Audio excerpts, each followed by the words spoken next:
Au nom d'Allah, le tout miséricordieux, le très miséricordieux. Par l'étoile à son déclin.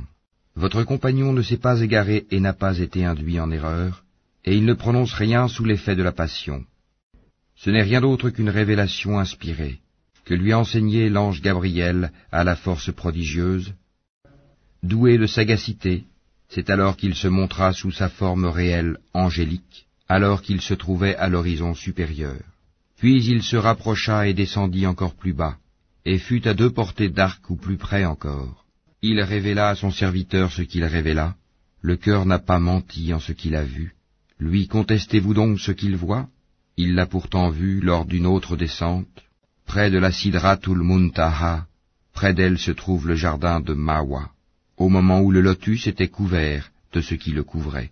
La vue n'a nullement dévié ni outrepassé la mesure. Il a bien vu certaines des grandes merveilles de son Seigneur, que vous ensemble des divinités, Lat et Uzza, ainsi que Manat, cette troisième autre. Sera-ce à vous le garçon et à lui la fille? Que voilà donc un partage injuste. Ce ne sont que des noms que vous avez inventés, vous et vos ancêtres. Allah n'a fait descendre aucune preuve à leur sujet. Ils ne suivent que la conjecture et les passions de leurs âmes, alors que la guidée leur est venue de leur Seigneur. Ou bien l'homme aura-t-il tout ce qu'il désire? À Allah appartiennent la vie future et la vie d'ici-bas. Et que d'anges dans les cieux dont l'intercession ne sert à rien, sinon qu'après qu'Allah leur a permis, en faveur de qui il veut et qu'il agrée. Ceux qui ne croient pas en l'au-delà donnent aux anges des noms de femmes. Alors qu'ils n'en ont aucune science, ils ne suivent que la conjecture, alors que la conjecture ne sert à rien contre la vérité. Écarte-toi donc de celui qui tourne le dos à notre rappel, et qui ne désire que la vie présente. Voilà toute la portée de leur savoir. Certes, ton Seigneur connaît parfaitement celui qui s'égare de son chemin, et il connaît parfaitement qui est bien guidé.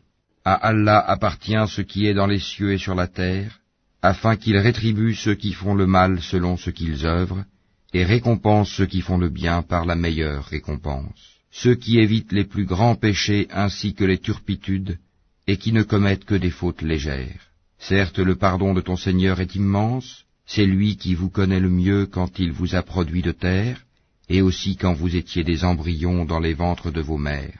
Ne vantez pas vous-même votre pureté, c'est lui qui connaît mieux ceux qui le craignent.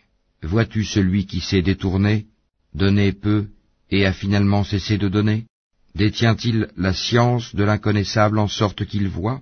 Ne lui a-t-on pas annoncé ce qu'il y avait dans les feuilles de Moïse, et celle d'Abraham qui a tenu parfaitement sa promesse de transmettre, qu'aucune âme ne portera le fardeau, le péché d'autrui, et qu'en vérité l'homme n'obtient que le fruit de ses efforts, et que son effort en vérité lui sera présenté le jour du jugement.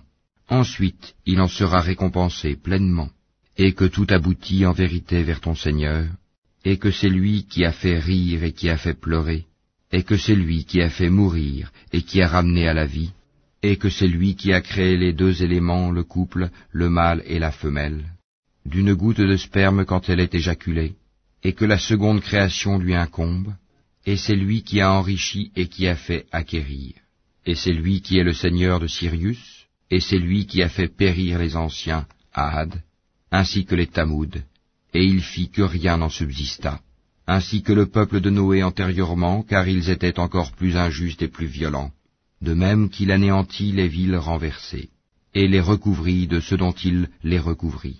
Lequel donc des bienfaits de ton Seigneur mets-tu en doute? Voici un avertisseur analogue aux avertisseurs anciens. L'imminente, l'heure du jugement s'approche.